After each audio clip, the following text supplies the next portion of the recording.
All this stuff in the Bible actually happened? Hi, I'm Jeremy. I am a deep skeptic, also a pastor. The answer, in a word, is no. But it actually is much more interesting than that. I mean, there's all kinds of things in the Bible that didn't happen in the way that the Bible describes them. You know, there wasn't a global flood. There's no geological evidence for that.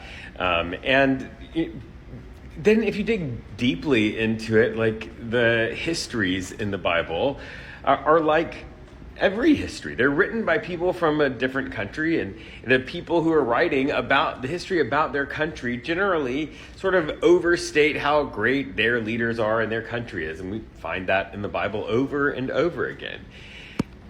But then there's those people that say, if you can't believe absolutely everything in the Bible exactly the way it happens, then how can you believe the Bible at all? That's actually kind of the reason we even have to talk about this, is because there's been sort of a lot of PR given to the idea that in order to be a Christian, you have to believe in a very strict literalistic interpretation of the Bible. That has to be it. And it has to be, and you can't, if you question it, if you have any doubts or questions, everything unravels and falls on the floor. But that's just not the case. But we won't get into all that. Let's stick with, what do you do when you find out that parts of the Bible just didn't happen?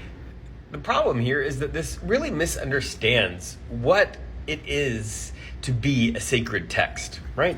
A sacred text can be seen as holy, as special, as even the voice of God in the world. But that doesn't mean having those beliefs about writings doesn't mean that they are immune from criticism, that they are immune from academic rigor. I guess what I'm saying is, when you do that, when you're afraid of studying the Bible rigorously, it's because you're sort of missing the point of Scripture, of sacred texts. The goal of a sacred text is to help you connect with God through a specific religious tradition, through a specific group's experiences or person's experience of God.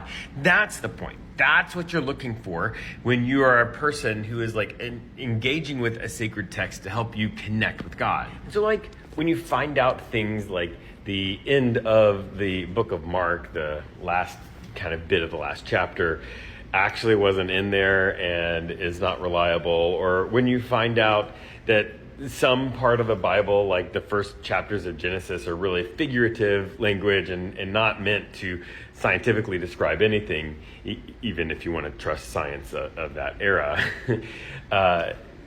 What do you do with it? Well, because the point of the Bible and the point of any sacred text is to help you connect with God through a specific tradition, you say, okay, here's this new piece of academic information. Now, what do I do with it? How does that help me connect better with God? And if it doesn't, just let it go. Just an academic curiosity. It never should threaten your faith, because that's just not really a thing.